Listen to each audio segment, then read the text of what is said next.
তুমি মাছ করতে বসে গেছো? আমি মাছ করতে বসে গেছি, নাহলে বেলা হয়ে গেছে তো। তো আমি আসি, দাঁড়াও, আমি একটু কাজ করছিলাম, আমি আসছি। তুই কাজ করছিস, এগুলো বলে একটু কেটে দি, তুই তো এক্ষুনি রান্না বসাবি জোগাড় করে। আর এই দেখ, বাজারে গেছি সোনু, এই চিংড়ি মাছগুলো দেখে শখ হয়েছে। বাহ বাহ এই বাহ, চিংড়িগুলো কেটে রেখেছি দেখ। ওই একটাই ও শখের জিনিস ও খায়, আর নাহলে যেগুলো শখ করে খায় না। এই যে এই চিংড়ি মাছগুলো সোনুর খুব পছন্দের চিংড়ি, তাই বলছে আমি আজকে জমিয়ে খাবো। রসিয়ে কষিয়ে রান্না করো। এই যে জ্যান্ত আছে। হ্যাঁ মা, এরা নড়ছে, জ্যান্ত আছে, কয়েকটা চিংড়ি জ্যান্ত আছে এখনো। বেলাও হয়েছে অনেকটা, তাও কেমনি চলছে দেখ। চড়ছে। হ্যাঁ হ্যাঁ, এটা ভালো চলছে। হ্যাঁ, এই আজকের ওর জন্য নিয়ে এই চিংড়িগুলোর কি নাম বলে মা? এটা আমি যতটা সম্ভব জানি না, গলদা চিংড়ি বলে কিনা কি জানি, আমি বুঝি না চিংড়িগুলো। বড় চিংড়ি অনেক অনেক চিংড়ির অনেক নাম আছে না মা? হ্যাঁ, আমি বুঝি না তো। তো বড় চিংড়ি মাছ বলেছে দিদি, বড় চিংড়ি মাছ নাও। তো বাজারে গিয়ে ওকে একটু ডাব খাইয়েছি, ডাব খাইয়ে আর বলি দেখি একটু চিংড়ি মাছ দেখি কি হয়, আর অন্য পাইনি, শুধু এই চিংড়ি মাছটাই ছিল। তাহলে নিয়ে নিয়ে চিংড়ি মাছ এনেছে আর এই সাইপন মাছ এনেছে। এর মাথা, এগুলো তেল, ডিম, এই যে ডিম সমেত চচ্চড়ি হবে এটা। আজকে আজকে সকালবেলা আমার বাবা আরজি জানিয়েছে, মানে পুঁই বিটুলি দিয়ে, হ্যাঁ পুঁই বিটুলি দিয়ে হচ্ছে মাছের তেল দিয়ে তরকারি খেতেই হবে, নাহলে হবে না, তাই না মা? হ্যাঁ, ওই জন্য আমরা তিনজন ভালোবাসি, মানে বিটুলটা, মা, আমি আর বাবা।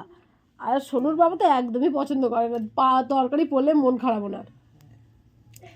এই হচ্ছে চিংড়ি মাছ। চিংড়ি মাছগুলো কিন্তু হেভি সুন্দর, এও বেঁচে আছে, এটাও বেঁচে আছে। কয়েকটা, আরে অনেকক্ষণ এনেছি তো। হ্যাঁ বাজার থেকে, আর ওনারাও অনেক ভোরবেলা আনে। হ্যাঁ, বড় বড় চিংড়ি আমার সোনুর জন্য এগুলো আনা, এবার সবাই খাবে। এই যে অল্প বেশি নয়, অল্প করে নিয়ে এসেছি। হ্যাঁ রান্না হোক, তোমাদের দেখাবো পরে। এগুলো ততক্ষণ কাটা হয়ে যাক, কারণ বেলা হয়ে যাচ্ছে অনেকটা। বেলা হয়ে গেছে বলে আমি বলি তুই এদিকে কাজ করছিস কর, আমি একটু কেটে নিই। আর ও মা বলেছে সোনুর সাথে মানে মজা করে বলছে এটা ওলকপি দিয়ে রান্না হবে, বলে তোমরা যা রান্না করবে আমি তাই খাবো। ওলকপিগুলো দেখো কত বড় বড় ওলকপি, কত বড় বড় ওলকপি এনেছে দেখো, অনেক বড় বড়।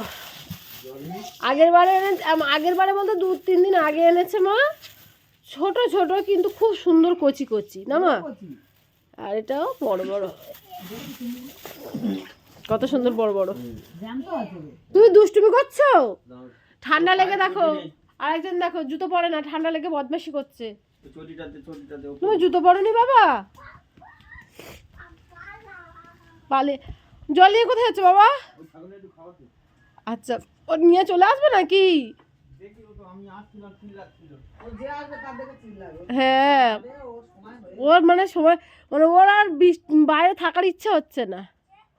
অবশ্য না, চলে আসো, চলে আসো, আমার বাবা চলে। আজকে অনেক দেরি হয়ে গেছে তো সবকিছু দেখাতে পারিনি। মা কত সুন্দর করে দেখো রান্না করেছে, দেখো চিংড়ি মাছের লাল লাল ঝাল ঝাল, না ঝাল ঝাল বলা ভুল হলো মা, সোনু খাবে ঝাল লাই।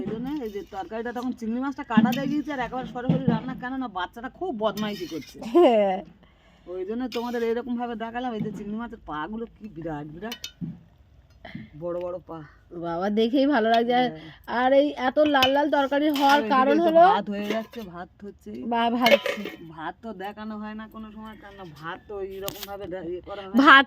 হ্যাঁ, কালি হাঁড়ি দেখায় না। আর এই তরকারি এত লাল হয়েছে কারণ সব চিংড়ি মাছের ঘিয়ের কারণে না মা? হ্যাঁ বাবা, চিংড়ি মাছের মাথায় যে বড় বড় মাথা আছে, মাথার ঘি গুলো বেরিয়ে গেছে, ঘি, আর এই জন্য কারণ আমাদের কাঁচা লঙ্কার তরকারি হয় সব সময়ের জন্য।